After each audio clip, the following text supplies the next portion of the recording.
of the history of African Americans. Black History Month began as Black History Week in 1926, started by Carter G. Woodson, historian, author, and founder of the Association for the Study of African American Life and History. Woodson's intention was that by highlighting a week of Black history, U.S. culture would begin to shift to include Black history at all times of the year. He chose the second week of February because it marked the birthdays of both Frederick Douglass and Abraham Lincoln. The Association for the Study of African American Life and History expanded Black History Week to Black History Month, and then in 1976, President Gerald Ford was the first president to issue an observance of Black History Month. For far too long, we learned as a nation almost nothing of the contributions of Black Americans to our history and culture in and through our history books and our classes in the official curricula and history classes. And when we did learn anything, it was almost certainly limited to that most shameful chapter of American history, the enslavement of people from Africa brought over to the Americas against their will and held in captivity. Well, we all know that Black history is so much broader and so much richer than that period. The declaration of February as National Black History Month is but a tiny baby step in the right direction towards understanding and wholeness in our country. As Dr. Bernice Johnson Reagan asserts, Black history is really American history. In learning about the achievements and accomplishments of African Americans, we know more about ourselves and about our country as a whole. In exploring Black history and culture, we also come to revere the enormous reserves of strength and courage of ordinary human beings in extraordinarily cruel and dangerous situations, and to admire the wondrous abilities of human beings to create long-lasting beauty out of unutterable sadness and tremendous adversity.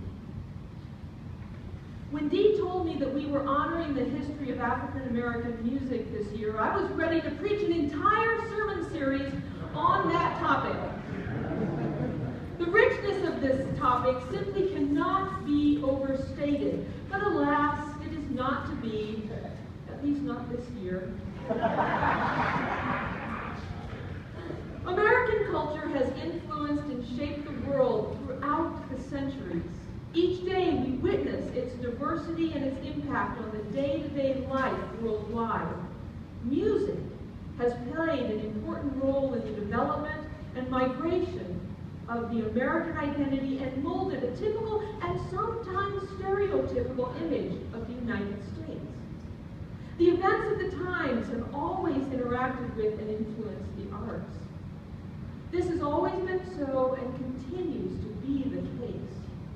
Music reflects our reality and deals with important social and political concerns throughout the various periods of time, and likewise it has promoted significant ideas. Music speaks beyond mere words.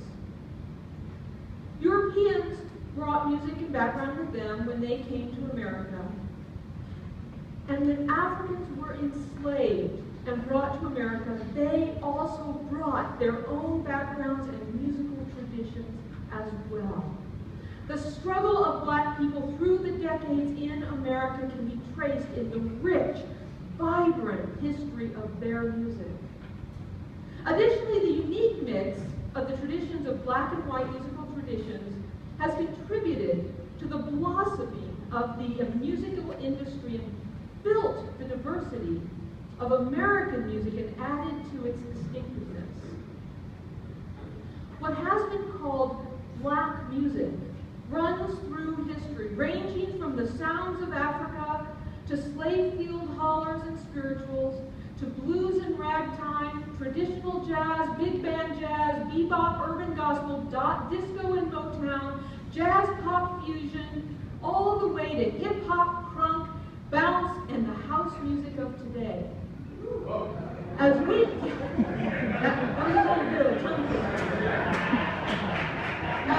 think about it, we begin to realize, as a series NPR did on black music several years ago stated, that virtually all the American popular music we hear every day could be said to have had its beginnings in the African American spiritual. Since American pop music touches the whole world, perhaps we could have subtitled this celebration A Partial History of World Music. And with that, I'm pleased to turn the festivities over to Bobby Pompey to begin our timeline of music in the celebration of African American music.